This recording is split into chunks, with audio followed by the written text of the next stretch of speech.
Let's talk about Donald Trump's words, whether out of his orange pie hole or his Twitter account, wherever they come from, by whatever means and mode of communication.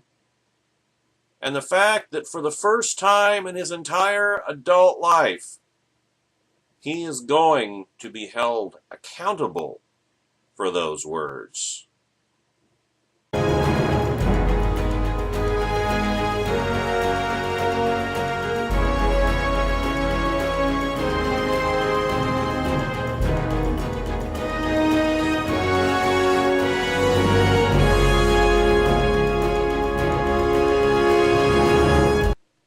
Brought you courtesy of Jay Caruso at redstate.com. See, Donald Trump is no longer the joke candidate among a group, well, of 16 Republican candidates and one Democrat.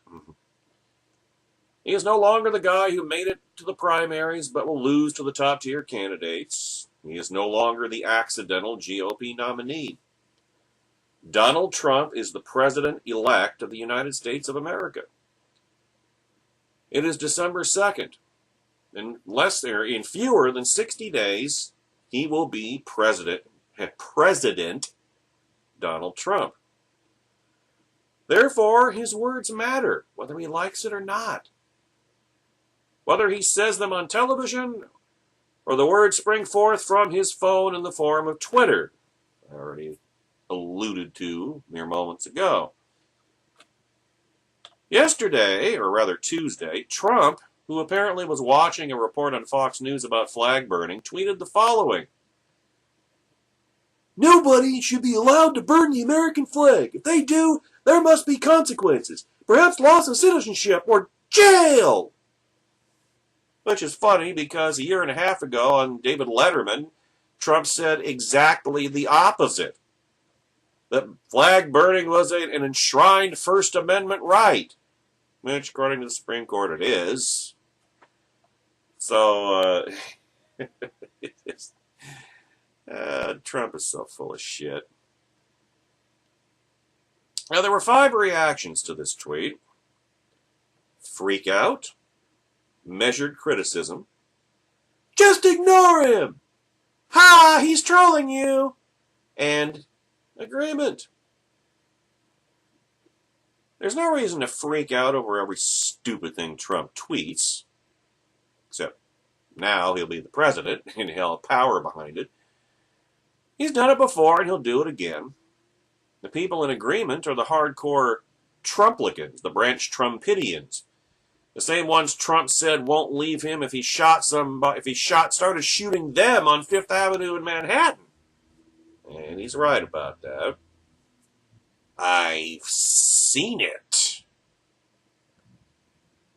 The many were offering up valid and measured criticism as Trump's words were in direct conflict with both the letter of the law and the spirit of free speech.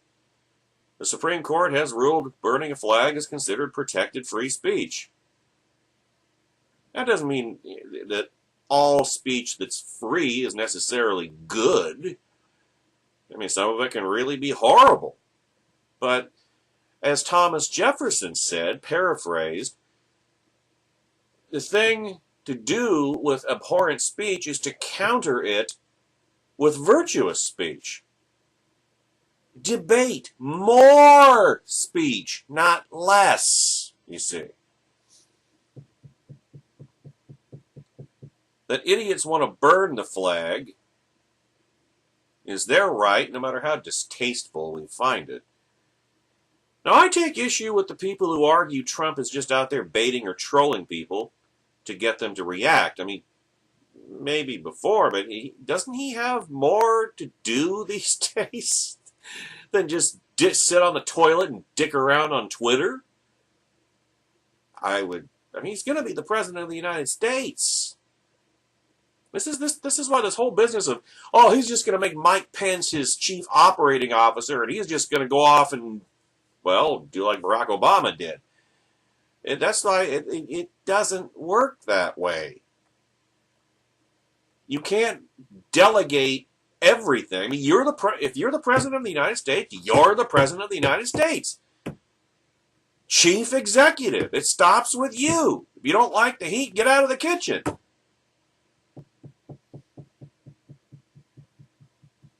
I mean, it goes deeper than just Twitter, you see. Arguments are being made that Trump is just playing the media like they're marionettes. He says something and the media jump all over it, not understanding his supporters don't care, and he just sits back and laughs. That theory does not hold water because Trump is not that clever. He's cunning in that he knows the weaknesses of his opponents and other people around him. He's ignorant in that he has no idea of his own weaknesses and vulnerabilities. And he's somebody who's somebody who's clever sits and thinks about what they're going to say or tweet to get the response they're seeking. Trump, on the other hand, is impetuous. He doesn't have a brain-mouth filter. It just comes out of him. He's verbally incontinent, in other words. Whatever is on his mind at the time. His stubby fingers move faster than his ability to stop and think about what he's going to say because he's never had to do that. There's never been consequences for him for his verbal incontinence. Trump just does it. His words have consequences as a result, or they will now. It matters little that he says it on Twitter. That's his platform, and it's going to get around to all other media platforms in no time. Along the same lines is the theory Trump is doing it as a distraction. I hold Noah Rothman from commentary in high regard, so when I saw his piece on Trump's tweet, I immediately read it. Rothman says this, which is key. Quote, Trump has allowed his daughter to sit in on a meeting with the Japanese Prime Minister in her official capacity as Executive Vice President of the Trump Organization. Conflict of interest, anyone? Nepotism, anyone? Insider information, anyone? Jeez, I mean, the scandals that are already burgeoning, man, it's going to be a sight to see, is all I can tell you. Trump has taken meetings with developers in India with close ties to the country's leading business and governmental authorities. He's done this while president-elect. Trump properties in Brazil, Scotland have ongoing disputes with local authorities over zoning and corruption issues that would invariably compromise President Trump's ability to work with those governments. Trump has seemed to endorse the authoritarian crackdown, well, of course he did, by Turkish President and Islamist, let's not forget, Recep Tayyip Erdogan, which some speculated could be related to a conflict of interest to which Trump himself admitted related to an Istanbul property. Now, Rothman goes on to say that that's the purpose for Trump trolling on Twitter or whatever. He creates distractions so nobody's going to pay attention to all his scandals because they're going to be so up in arms and so, their knickers will be in such a twist over what he said on Twitter. These are scandals in the making, and scandals have a way of snowballing. Scandals related to personal corruption can make an administration toxic.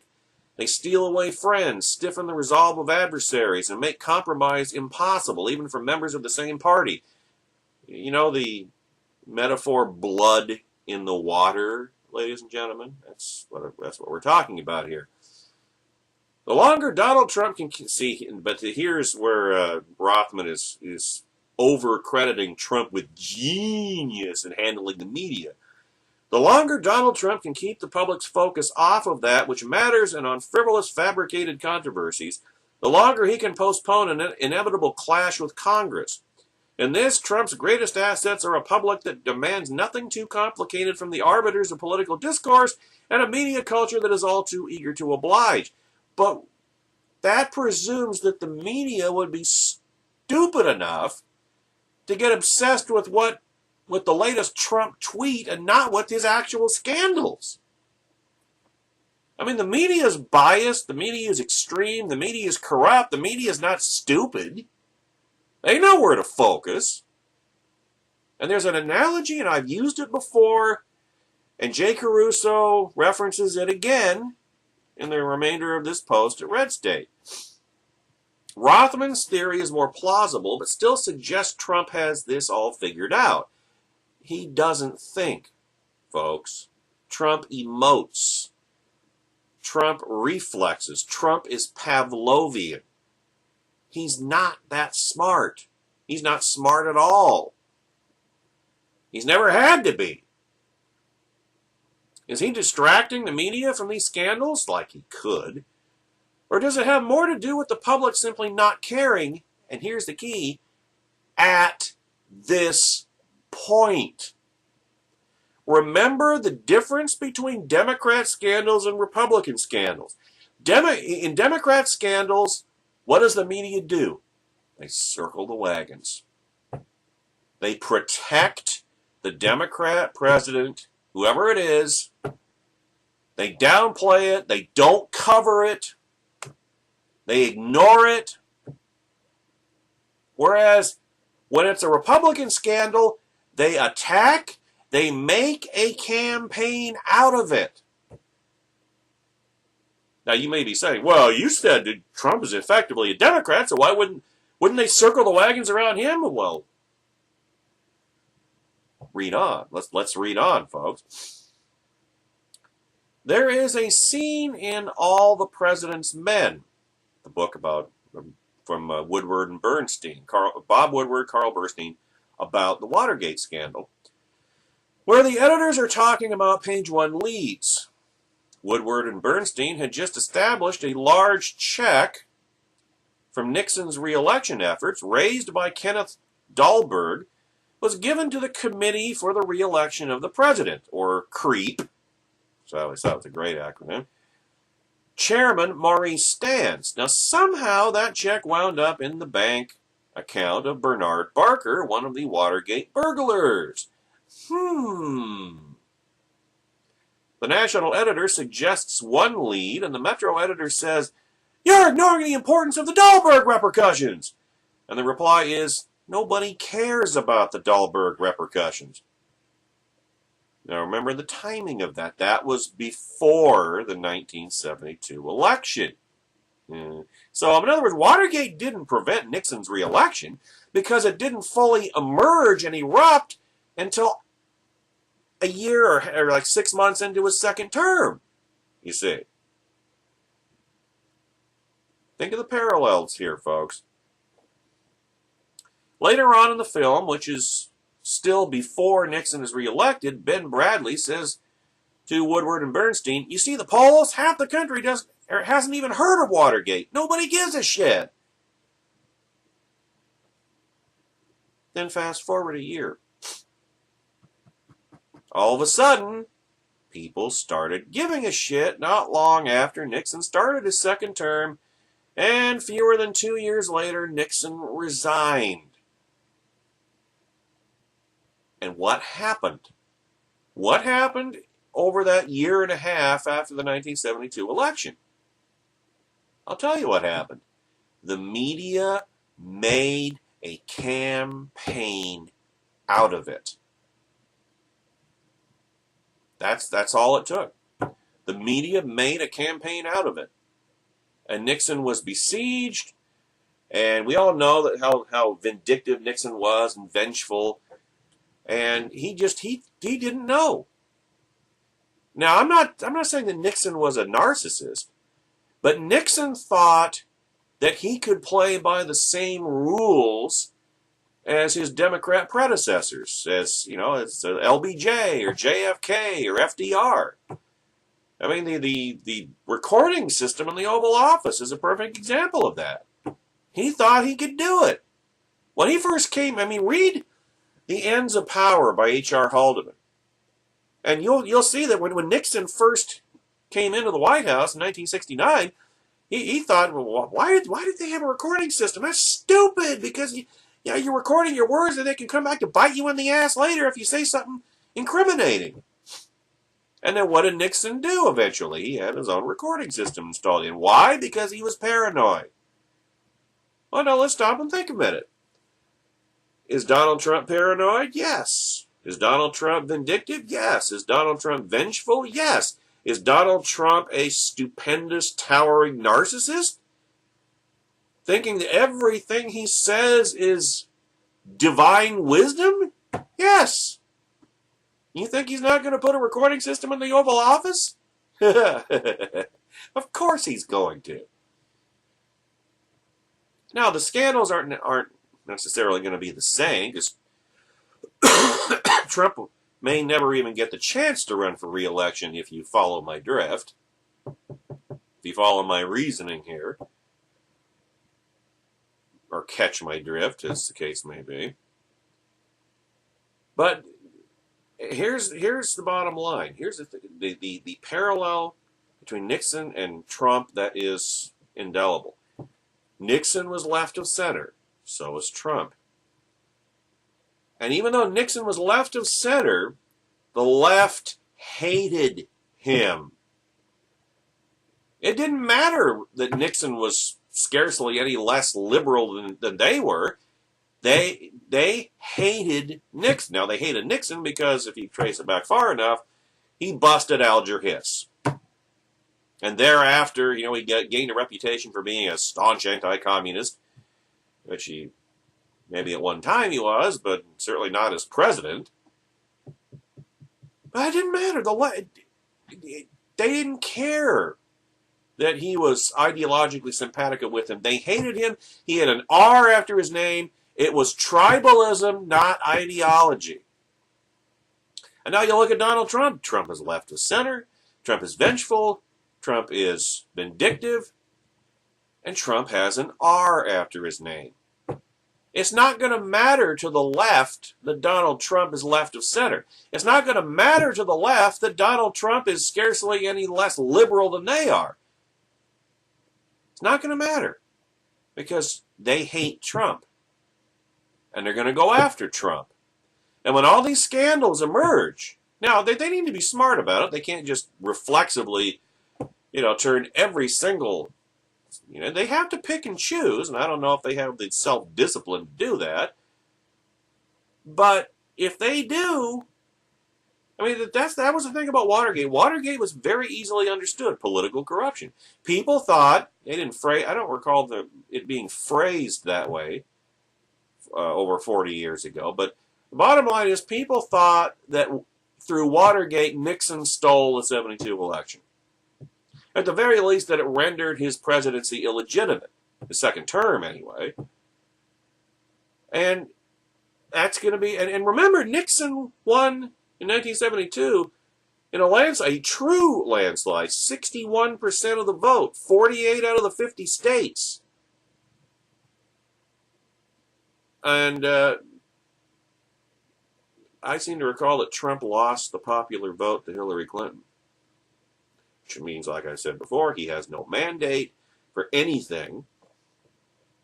He has to continue building up that credibility. He'll have the power, but he'd be really wise not to just bowl forward like a bull in a china shop, but then why would he? He won, so, his ego, he hasn't had to learn anything because it hasn't cost him yet, but it's going to. And the media will make certain of it. For those who are saying we should ignore what Trump says, I would suggest to you all that it's not a diversion. Trump on Twitter, doing what he does on Twitter. It's not a diversion. People don't care now, perhaps, but at some point they will. And when that happens, with regard to Trump's burgeoning scandals, nothing Trump says on Twitter will help him. Because the scandal will be more than just theoretical. What he might do if he were to somehow win. Well, now he has won. And he's continuing to do what he does because he can't do anything else. And it's going to create huge scandals, and they're going to destroy him the same way that Watergate destroyed Nixon. Although the difference, I'll tell you this much, though. As vengeful and vindictive as Richard Nixon was, he was a patriot.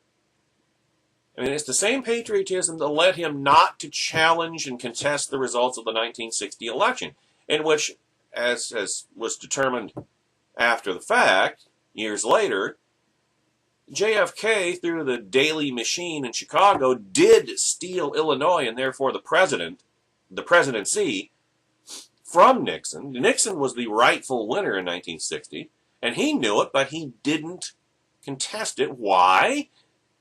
Why didn't he fund, recount efforts in Illinois and wherever else?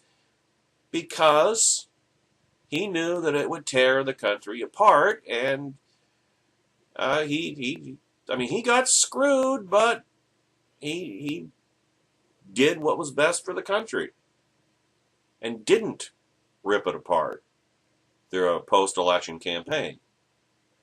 And it was the same thing when he came to the end in August of 1974 with Watergate. Remember that visit to the White House that Senator Barry Goldwater paid President Nixon. And Goldwater told him flat out, you got maybe 15 votes in the Senate.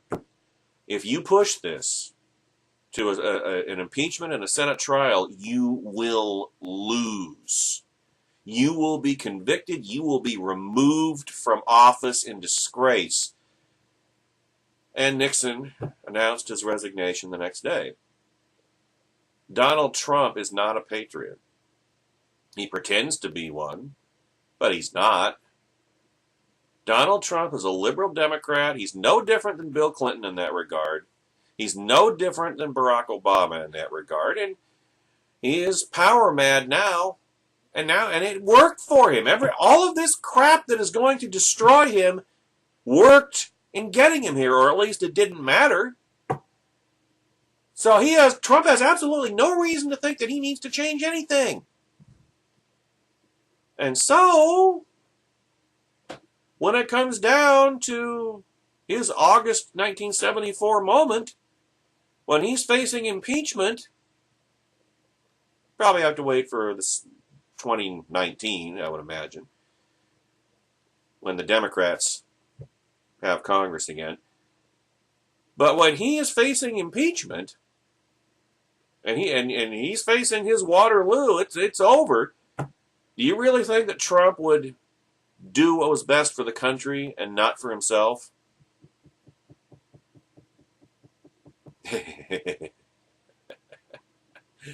Not a chance, folks. He's at heart, Donald Trump is a liberal Democrat, and he will never willingly relinquish power. It's as simple as that. So yeah, he would push it, and he would lose. And if you think that 2016 was bat bleep insane and divisive, it's still only just begun, my friends. Still only just begun. So for those who are saying we should ignore what Trump says, it's poor advice.